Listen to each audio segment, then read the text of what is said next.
मुझे लगता है कि इस पे खुल करके बात करनी चाहिए। अगर किसी को कुछ लग भी रहा है, समझाना भी है, तो खुल के बात करिए।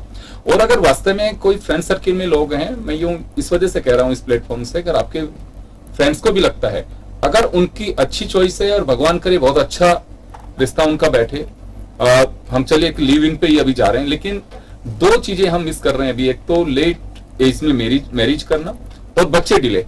एक ये भी एक बड़ा वहां के कई देशों के लिए बड़ी समस्या, भारत में भी है ये। तो जैसे आपने बताया लेट एज में मैरिज, DTM एंड DTC ना, डिले द चाइल्ड। बिल्कुल, इसका रीजन ये है कि मैरिज लेट क्योंकि वो कॉम्पेटेबल पार्टनर मिल ही नहीं पाता है, और वो ढूंढते ढूंढते काफी टाइम निकल जाता है कि जो मुझे समझ सके, मैं उसे समझ सकूं।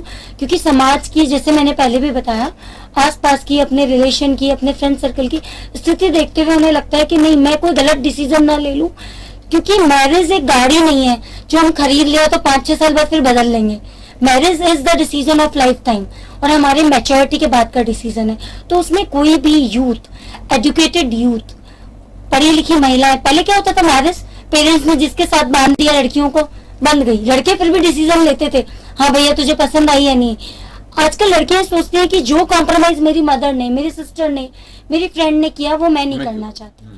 फिर डिले द चाइल्ड का भी यही रीजन है कि पहले हम कुछ साल एक दूसरे को समझ लें, 2-3-4 साल, उसके बाद will go on the next step. अगर हम ही नहीं बन पाए, और एक तरह से delay the child is very nice decision. क्योंकि जब कुछ परिवार मैंने ऐसे देखे हैं जिनमें हस्बैंड वाइफ की नहीं बनती है, या बाद में डाइवोर्स होता है, या क्योंकि फीमेल के किसी भी रीजन से उसके करियर को ब्लॉक कर दिया जाता है उसके इन-लॉज की तरफ से, या उसके पेरेंट्स की तरफ से, या उसके हस्बैंड की तरफ से। और फाइनेंशियली जो वाइफ्स हैं कुछ ऐसी हैं जो कम्प्लीटली अपने हस्बैंड पे डिपेंड है, उस स्टेज में वो डाइवोर्स भी नहीं ले सकती, और वो इतना कॉम्प्रोमाइज करती हैं और इतना कुछ सहती हैं कि मेरे बच्चों की परवरिश अच्छी हो जाए, क्योंकि मैं बाहर जाके अब कमाने नहीं जा सकती, क्योंकि मैंने 5-6 साल अब अपने हस्बैंड को दे दिया, मुझे कोई जॉब नहीं देगा। मतलब उनकी कॉन्फिडेंस लेवल कम हो जाती है।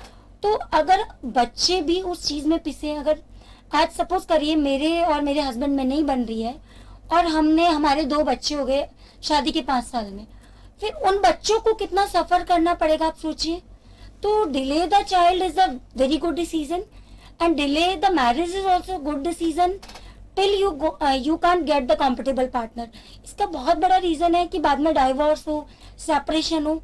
और कुछ केसेस में मैंने ये भी देखा है, अभी भी धौलपुर में एक लेडी ने, दोनों हस्बैंड वाइफ गवर्नमेंट जॉब में थे, सुसाइड किया 25 की एज पे। अब क्योंकि आप जब तक इंटरनली, इमोशनली, मेंटली बिल्कुल मैच्योर नहीं हो चुके हो, जब तक आपको सामने वाला, क्योंकि देखिए हर इंसान अलग होता है। मैंने ये देखा है कि 2 जुड़वा भाई बहन जिनकी परवरिश एक ही घर में हुई, जुड़वा होते हुए, जो 1 सेकंड के गैप में पैदा हुए, वो सेम नहीं होते। तो 2 अलग अलग घरों में, अलग कल्चर में, अलग पेरेंटिंग में पले हुए बच्चे सेम कैसे होंगे।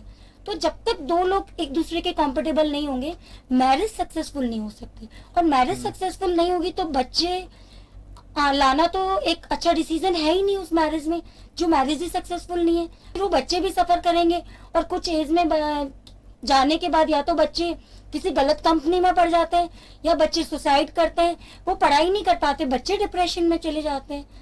तो I think this is the right thing.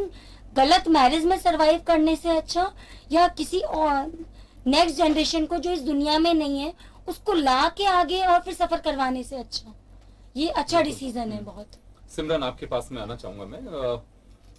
चलिए, ये टॉपिक है जिसको लेकर के आपने भी बड़ी खुल करके बातें की हैं।